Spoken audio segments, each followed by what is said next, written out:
नमस्कार। सांकेतिक भाषा के इस विशेष बुलेटिन में आप सभी का स्वागत है। मैं हूं ऋतु वर्मा, मेरे साथ हैं मेरी साथी बीना सिंह। खबरों की शुरुआत करें उससे पहले नजर डालेंगे हेडलाइंस पर। एक देश एक चुनाव से जुड़े 2 बिल मत विभाजन के बाद लोकसभा में पेश। विचार विमर्श के लिए संसद की संयुक्त समिति के पास भेजा जाएगा।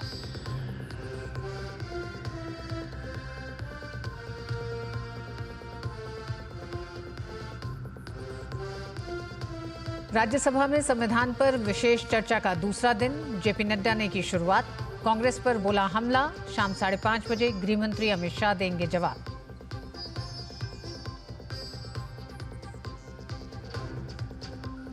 प्रधानमंत्री ने कहा भाजपा की डबल इंजन की सरकारें बनी सुशासन का प्रतीक।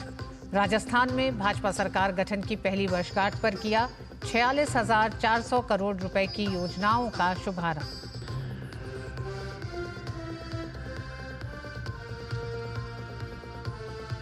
रूस में बम धमाके में परमाणु सुरक्षा के प्रभारी रूसी जनरल की मौके पर मौत। रूस ने हत्या को लेकर यूक्रेन पर लगाया आरोप।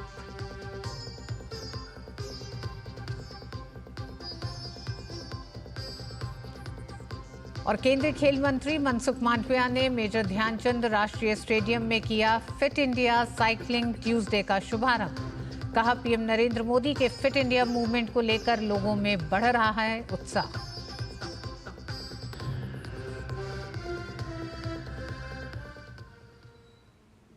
लोकसभा में वन नेशन वन इलेक्शन को लेकर विधेयक पर विपक्ष ने जमकर हंगामा किया। इस बीच लोकसभा में बिल को पेश करने को लेकर मतदान कराया गया। बिल को पेश करने के पक्ष में 269 वोट पड़े, जबकि विपक्ष की ओर से 198 वोट पड़े और इसी के साथ ही मत विभाजन के साथ लोकसभा में बिल को पेश किया गया।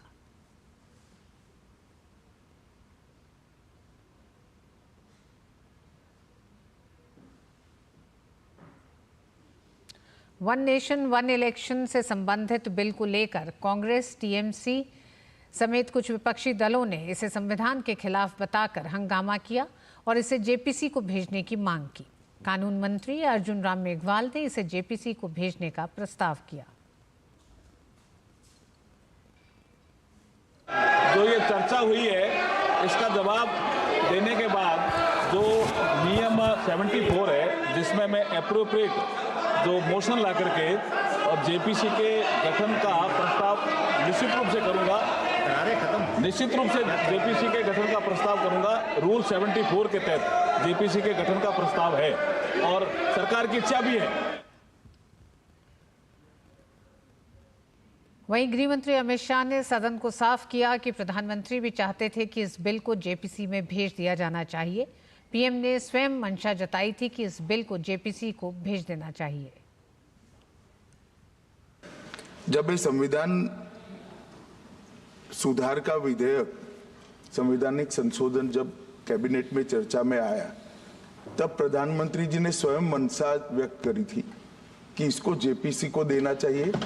इस पर विस्तृत चर्चा सभी स्तर पर होनी चाहिए। इसलिए मुझे लगता है कि इसमें सदन का ज्यादा समय जाया करे बगैर अगर मंत्री जी कहते हैं कि इसको जेपीसी को सौंपने के लिए वो तैयार है तो जेपीसी में सारी चर्चा होगी और जब जेपीसी के रिपोर्ट के आधार पर कैबिनेट इसको पारित करेगी तब भी फिर से चर्चा होनी है। तो मैं मानता हूं कि माननीय मंत्री जी अगर जेपीसी में रखने की इच्छा व्यक्त करते हैं तो यहीं पर एक चीज समाप्त हो जाएगी। लोकसभा में प्रश्नकाल के दौरान किसानों की आय को बढ़ाने को लेकर पूछे गए एक सवाल का जवाब देते हुए केंद्रीय कृषि एवं किसान कल्याण मंत्री शिवराज सिंह चौहान ने कहा कि प्रधानमंत्री नरेंद्र मोदी की सरकार किसानों की आय बढ़ाने के लिए लगातार काम कर रही है। उन्होंने कहा कि केंद्र सरकार ने इसके लिए 6 सूत्री रणनीति भी बनाई है। प्रधानमंत्री श्रीमान नरेंद्र मोदी जी के नेतृत्व में किसानों की आय बढ़ाने के लिए निरंतर प्रयत्न किए जा रहे हैं और उन प्रयत्नों को अगर आप देखें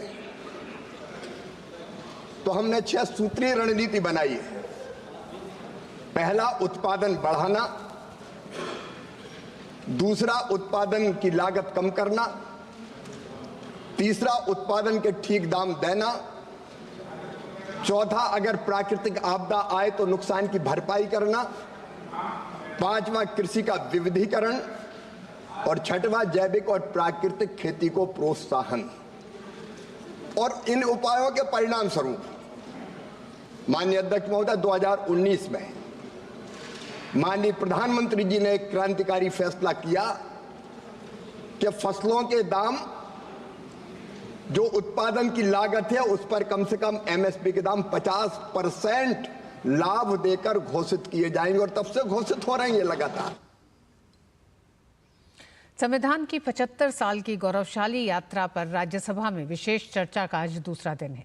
सदन के नेता जेपी नड्डा ने चर्चा की शुरुआत की। जेपी नड्डा ने आर्टिकल 356 के मुद्दे पर कांग्रेस को घेरा। उन्होंने कहा 1952 से 1967 तक वन नेशन वन इलेक्शन था। उन्होंने कहा कि कांग्रेस ने अपने शासनकाल में कई चुनी हुई सरकार को गिराकर अलग अलग राज्यों में चुनाव की स्थिति ला दी। आर्टिकल 352, जिसके बारे में कल सुधांशु भाई ने बहुत विस्तृत रूप से चर्चा की, अन्य वक्ताओं ने भी चर्चा की, लेकिन ऑन रिकॉर्ड तो लाना ही पड़ेगा ना कि आज आप वन नेशन वन इलेक्शन से बड़े विरोध में खड़े हो रहे हैं।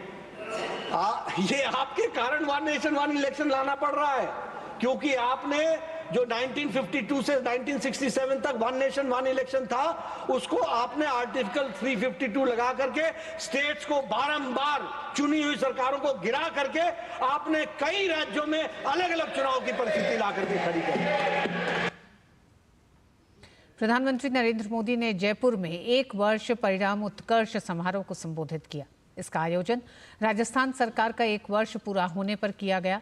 इस अवसर पर पीएम ने हजारों करोड़ की परियोजनाओं का शुभारंभ और शिलान्यास किया। 46,400 करोड़ रुपए से अधिक की ये 24 परियोजनाएं ऊर्जा, सड़क, रेलवे और जल से जुड़ी हैं। पीएम ने जिन परियोजनाओं का शुभारंभ किया उनमें वननेरा barrage, smart electricity transmission network और परिसंपत्ति प्रबंधन प्रणाली से जुड़ी परियोजनाएं, रेलवे विद्युतीकरण संबंधी योजना और दिल्ली वडोदरा ग्रीनफील्ड अलाइनमेंट परियोजना का 12वां पैकेज शामिल है। वहीं जिन परियोजनाओं की आधारशिला रखी गई उनमें रामगढ़ बैराज और महलपुर बैराज के निर्माण कार्य तथा चंबल नदी पर नहर के माध्यम से नवनेरा बैराज से बीसलपुर बांध और इसरदा बांध तक पानी स्थानांतरित करने की प्रणाली संबंधी परियोजनाएं, सौर ऊर्जा पार्कों और रेल लाइन दोहरीकरण परियोजनाएं शामिल हैं। समारोह में प्रधानमंत्री की मौजूदगी में पार्वती काली सिंधु चंबल लिंक परियोजना से जुड़े समझौता ज्ञापन का लोकार्पण भी किया गया। पीएम ने काली सिंधु पार्वती और चंबल नदियों से लाए गए जल को राम सेतु कलश में डाला। इस अवसर पर राजस्थान और मध्य प्रदेश के मुख्यमंत्री भी मौजूद रहे।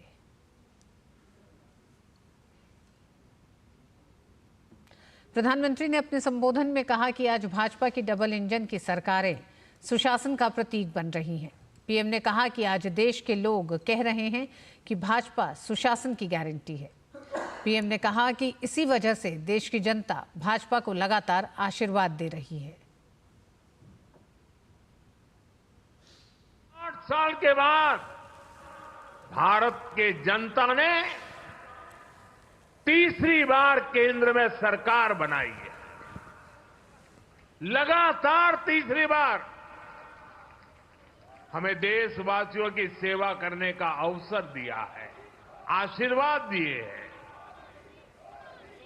अभी कुछ दिन पहले ही महाराष्ट्र में भाजपा ने लगातार दूसरी बार सरकार बनाई और चुनाव नतीजों के हिसाब से देखें तो वहां भी ये लगातार तीसरी बार बहुमत मिला है। वहां भी पहले से कहीं अधिक सीटें भाजपा को मिली है। इससे पहले हरियाणा में लगातार तीसरी बार भाजपा की सरकार बनी है। हरियाणा में भी पहले से भी ज्यादा बहुमत लोगों ने हमें दिया है। पीएम ने राजस्थान की भाजपा सरकार के कामकाज को सराहा। पीएम ने कहा कि भाजपा ने जो वादे किए थे उन्हें तेजी से पूरा कर रही है। प्रधानमंत्री ने विकास परियोजनाओं से जमीन पर बदल रही तस्वीर का जिक्र किया। पीएम ने कांग्रेस सरकार में राज्य में परीक्षा और भर्ती अनियमितताओं की याद दिलाई। यहाँ के नौजवानों के साथ पिछली कांग्रेस सरकार ने बहुत अन्याय किया था। पेपर लीक और भर्तियों में घोटाला ये राजस्थान की पहचान बन चुकी थी। भाजपा सरकार ने आते ही इसकी जांच शुरू की और कई गिरफ्तारियां भी हुई है। इतना ही नहीं, भाजपा सरकार ने यहां एक साल में हजारों भर्तियां भी निकाली है। यहां पूरी पारदर्शिता से परीक्षाएं भी हुई है, नियुक्तियां भी हो रही हैं।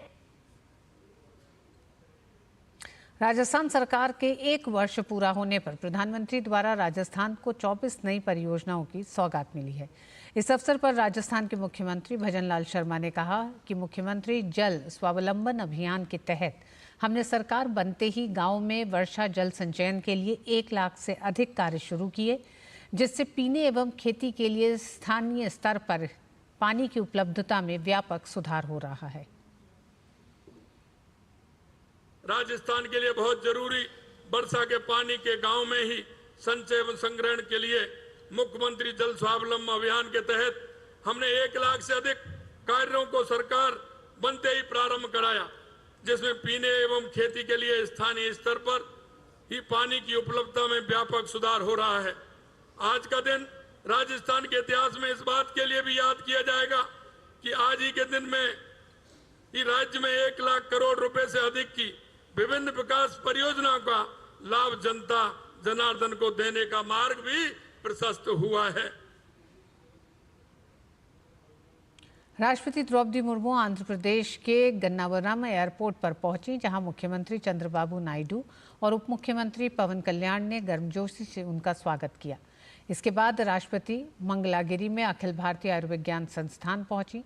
राष्ट्रपति ने यहां एम्स के पहले दीक्षांत समारोह में शिरकत की। कार्यक्रम में राष्ट्रपति स्नातकों को उनकी शैक्षणिक उपलब्धियों के लिए सम्मानित करें।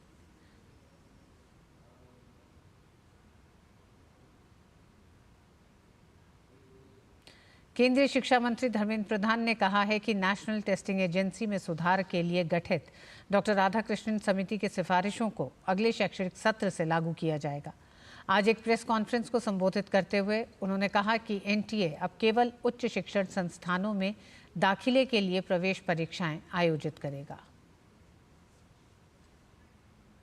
राष्ट्रीय परीक्षा एजेंसी यानी एनटीए अब केवल उच्च शिक्षण संस्थानों में दाखिले के लिए ही प्रवेश परीक्षाएं आयोजित करेगी। शिक्षा मंत्री धर्मेंद्र प्रधान ने मंगलवार को एक प्रेस कॉन्फ्रेंस के दौरान बताया कि एनटीए को नौकरियों के लिए भर्ती परीक्षाएं आयोजित करने के दायित्व से मुक्त कर दिया गया है। शिक्षा मंत्री ने बताया कि एनटीए में सुधार के लिए बनी उच्च स्तरीय समिति की सिफारिशों को अगले साल से लागू किया जाएगा और एनटीए द्वारा आयोजित होने वाली सभी प्रवेश परीक्षाएं पूरी तरह कदाचार मुक्त होंगी। इस बार एनटीए केवल हायर एजुकेशन स्टडी के लिए जो एंट्रेंस होगा उसी में फोकस करेगा। पहले एनटीए सर्विसेज के लिए भी एग्जामिनेशन करता था, उसमें से एनटीए को निवृत्त रखा जाएगा। एनटीए केवल उच्च शिक्षा के लिए जो परीक्षाएं होगी, एंट्रेंस के एग्जामिनेशन होगा, उसी में फोकस करेगा। शिक्षा मंत्री धर्मेंद्र प्रधान ने बताया कि पिछले 10 साल के दौरान देश में उच्च शिक्षण संस्थानों में करीब 14% की वृद्धि हुई है और 2014 में 51,000 के मुकाबले आज ये संख्या 58,643 तक पहुंच गई है। 2014-15 के मुकाबले उच्च शिक्षा में नामांकन करीब 30% बढ़ा है, जबकि महिलाओं के नामांकन में 38% से अधिक की वृद्धि हुई है। 14-15 में 3.42 करोड़ स्टूडेंट्स होते थे, 3 करोड़ 42 लाख स्टूडेंट होते थे, वो आज बढ़ के 4 करोड़ 46 लाख स्टूडेंट हुए हैं। फीमेल एनरोलमेंट में महत्वपूर्ण उपलब्धि हुई है। लगभग 38.4% की ग्रोथ हुई है। 1.57 करोड़ पहले होता था, अब भी ये 2 करोड़ 18 लाख हो चुका है। शिक्षा मंत्री धर्मेंद्र प्रधान ने बताया कि पिछले 10 साल में स्कूली इंफ्रास्ट्रक्चर में जबरदस्त सुधार हुआ है और कंप्यूटर इंटरनेट सुविधाओं का विस्तार हुआ है। इस दौरान प्रति छात्र व्यय में 130% से अधिक की उल्लेखनीय वृद्धि हुई है। केंद्र सरकार ने पिछले 10 साल के दौरान पीएम पोषण अभियान पर 1,04,000 करोड़ रुपए से अधिक का निवेश किया है। Nishant Saurabh, DD news, Delhi. दिल्ली विधानसभा चुनाव को लेकर सियासत शुरू हो गई है। आम आदमी पार्टी ने अपने प्रत्याशियों के नाम का ऐलान करना शुरू कर दिया है। अरविंद केजरीवाल सत्ता पर अपना दबदबा बनाए रखने की कवायद में है, तो बीजेपी की नज़र पूर्वांचली वोटों पर है। बीजेपी ने चाय पर चर्चा की तर्ज पर दिल्ली में लिट्टी चोखा पर चर्चा और पूर्वांचल संवाद शुरू किया है। बीजेपी के कार्यकर्ता घर घर जाकर लोगों से संवाद कर रहे हैं और पूर्वांचल वोट बैंक को साधने में जुटे हुए हैं। दिल्ली में विधानसभा चुनाव को लेकर माहौल गर्म है। सभी दल आने वाले चुनाव को लेकर अपनी तैयारियां शुरू कर चुके हैं। भाजपा आम आदमी पार्टी के किले में सेंध लगाने के लिए वोटरों तक पहुंचना शुरू हो चुकी है और उन्होंने इस चुनाव में बड़ा रोल अदा करने वाले पूर्वांचल वोटरों तक पहुंचना शुरू कर दिया है। भाजपा ने पूर्वांचली वोटरों से जुड़ने के लिए लिट्टी चोखा पर चर्चा अभियान और पूर्वांचल समाज संवाद को शुरू किया।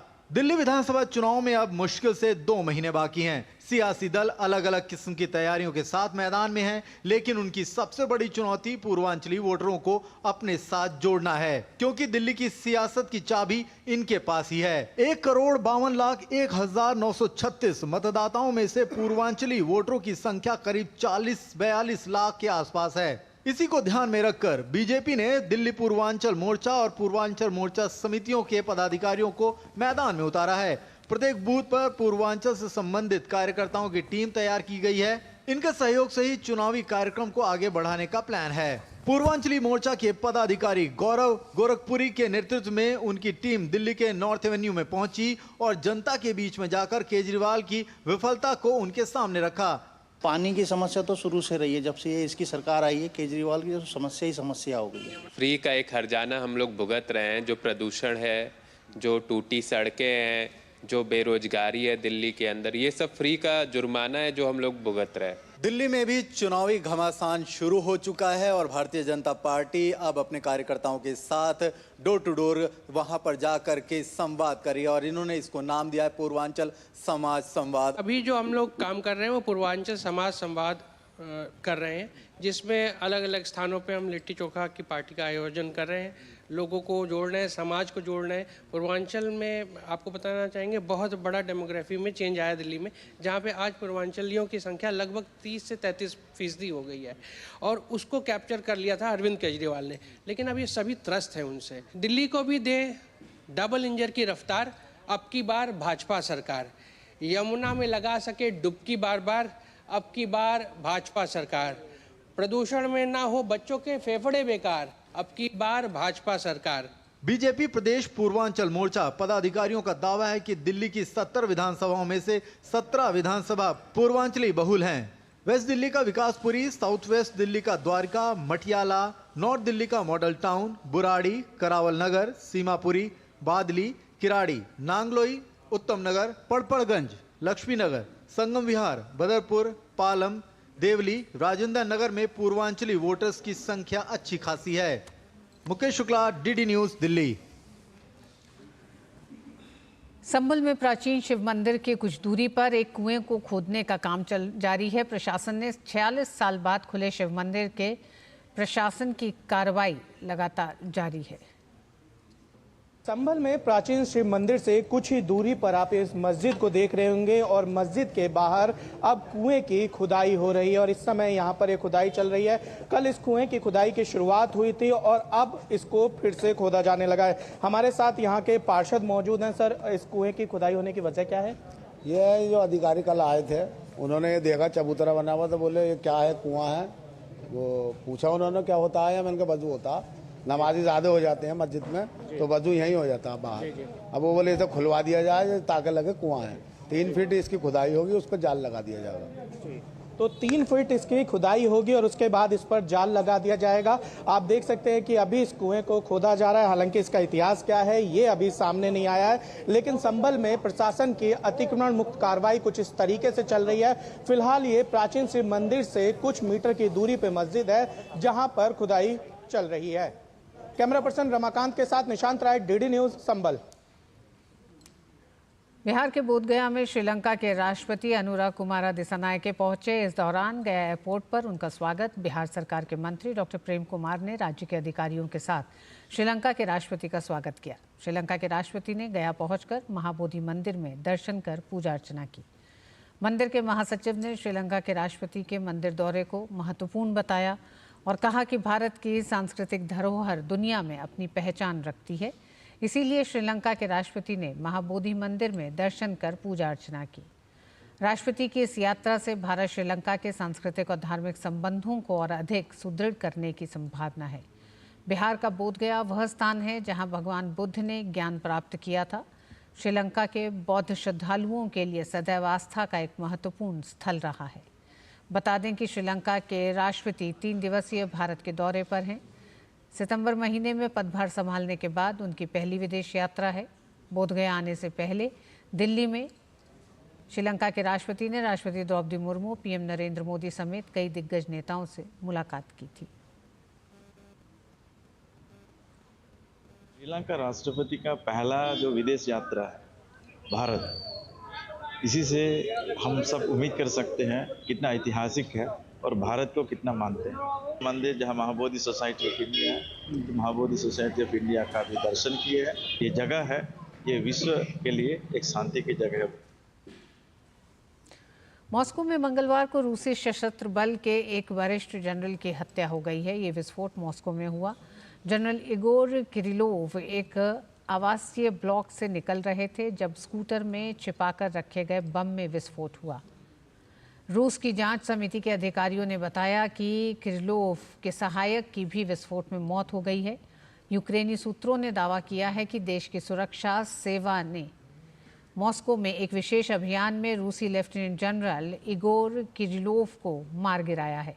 जनरल की हत्या पर रूस ने यूक्रेन को बड़ी धमकी दी है। सुरक्षा परिषद के उपाध्यक्ष दिमित्री मेदवेदेव ने कहा कि इगोर किरिलोव की हत्या के लिए कीव को भारी कीमत चुकानी होगी। दिमित्री मेदवेदेव ने कहा कि यूक्रेन युद्ध के मैदान में हार से तिलमिलाया हुआ है। हार से निराश यूक्रेन रूस के शहरों में कायरतापूर्ण और घृणित हमले कर रहा है।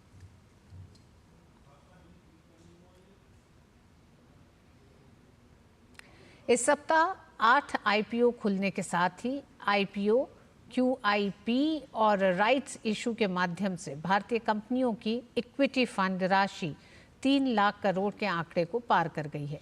ये 2021 में 1.88 लाख करोड़ के पिछले रिकॉर्ड से 64% ज़्यादा है। विशेषज्ञों के मुताबिक ये रुझान 2025 में भी जारी रहने की संभावना है। इस सप्ताह आईपीओ शुरू करने वालों में DAM Capital Advisors, Ventive Hospitality, Carraro India, Senores Pharmaceuticals, Transrail Lighting, Concord Enviro Systems, Sanatan Textiles और ममता मशीनरी शामिल है। इन्वेंटुरम नॉलेज सॉल्यूशंस सोमवार को बंद हो गया और इंटरनेशनल जियोलॉजिकल इंस्टीट्यूट आज बंद हो जाएगा। इस तरह इस सप्ताह 10 कंपनियों के जरिए कुल 14,000 करोड़ रुपए जुटाए जा रहे हैं।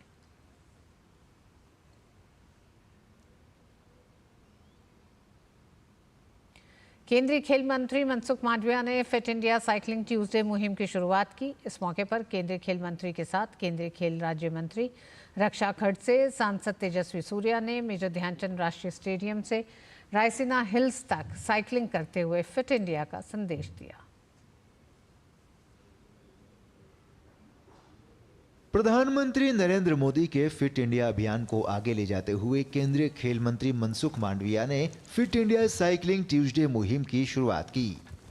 दिल्ली के मेजर ध्यानचंद राष्ट्रीय स्टेडियम से रायसीना हिल्स तक साइकिलिंग करते हुए केंद्रीय खेल मंत्री मांडविया ने लोगों को साइकिलिंग को अपने जीवन का हिस्सा बनाने के लिए प्रोत्साहित किया। इस मौके पर केंद्रीय खेल राज्य मंत्री रक्षा खड़से, सांसद तेजस्वी सूर्या सहित मुक्केबाज नीतू घनघस, प्रीति पवार और पैरालंपियन सिमरन शर्मा मौजूद रहीं। इस अवसर पर केंद्रीय खेल मंत्री मनसुख मांडविया ने फिट इंडिया के संदेश को दोहराते हुए अपने दैनिक जीवन में साइकिलिंग के उपयोग को शामिल करने का आह्वान किया। विकसित भारत के संकल्प को साकार करने के लिए हम सब लोग फिट रहे, फिट इंडिया मूवमेंट को आगे बढ़ाए और फिट इंडिया मूवमेंट को आगे बढ़ाने के लिए साइकिलिंग सबसे महत्वपूर्ण उपाय है। साइकिलिंग हमें फिट भी रखता है, पोल्यूशन का सॉल्यूशन भी है और फिट इंडिया के नारे को भी साकार करता है। इसलिए चलो हम सब लोग हर मंडे सुबह में 7 बजे साइकिलिंग करें और प्रधानमंत्री जी के फिट इंडिया के स्वप्न को साकार करें। केंद्रीय खेल राज्य मंत्री रक्षा खड़से ने फिट इंडिया साइकिलिंग ट्यूसडे अभियान को लेकर कहा कि यह मुहिम स्वास्थ्य के साथ साथ पर्यावरण संरक्षण के लिहाज से भी अहम है। आज के इस सब अगर हम देखें, क्लाइमेट वाइज देखें, खुद के हेल्थ के वाइज देखें, तो युवाओं को साइकिल का यूज ज़्यादा से ज़्यादा करना चाहिए कि जिसके माध्यम से हम, अगर हमारे पास समय नहीं है कि हम जिम जा सके या हम कुछ योगा कर सके, तो एटलीस्ट दिन में 1 घंटा साइकिलिंग भी अगर हम कर लेते तो हमारी हेल्थ के ऊपर हम काफ़ी ध्यान दे सकते हैं। फिट इंडिया साइकिलिंग ट्यूसडे अभियान में हिस्सा लेने पहुंचे देश के शीर्ष खिलाड़ियों ने भी इस मुहिम की जमकर सराहना की। फिट रहना बहुत जरूरी है। फिट जैसे मेंटली भी हम लोग फोकस रहते हैं और फिजिकली भी हमारे हेल्थ में बहुत चेंजेस आते हैं अगर हम फिट हैं तो साइकिलिंग उसका एक जरिया है कि हम डेली साइकिलिंग करें तो हमारी बॉडी जो है फिट रहेगी, हेल्दी रहेगी। ये काफी अच्छी पहल है। एक तो पोल्यूशन फ्री इंडिया बनाने के लिए और एक फिट इंडिया जो हमारे माननीय प्रधानमंत्री जी का सपना है कि हम भारत को विकसित भारत बनाएं, तो उसमें सबसे जरूरी चीज है कि हम सब फिट रहें। स्पोर्ट्स अथॉरिटी ऑफ इंडिया को इस चीज के लिए धन्यवाद करना चाहूंगी और बोलना चाहूंगी कि सब बढ़ चढ़ के अपना साइकिलिंग में या जो भी वो फिटनेस कर रहे हैं वो करते रहे, क्योंकि स्वस्थ शरीर बहुत जरूरी है। गौरतलब है कि फिट इंडिया मुहिम की शुरुआत प्रधानमंत्री नरेंद्र मोदी ने साल 2019 में की थी और फिट इंडिया साइकिलिंग ट्यूसडे अभियान फिट इंडिया मुहिम का एक प्रमुख कार्यक्रम है। यह अभियान स्वस्थ जीवन शैली के साथ आम जन को पर्यावरण के प्रति भी सचेत करेगी। फिट इंडिया ट्यूसडे मुहिम की शुरुआत पूरे देश भर में जोश, जज्बे और उत्साह के साथ हुई। इस मुहिम का लक्ष्य जहां एक और फिटनेस के संदेश को आगे ले जाना है, तो वहीं स्वास्थ्य के साथ साथ पर्यावरण संरक्षण के मैसेज को भी आगे बढ़ाना है। कैमरामैन विश्वबंधु के साथ मैं सुशील कुमार, डीडी न्यूज, दिल्ली। और इसी के साथ इस बुलेटिन में बस इतना ही। नमस्कार।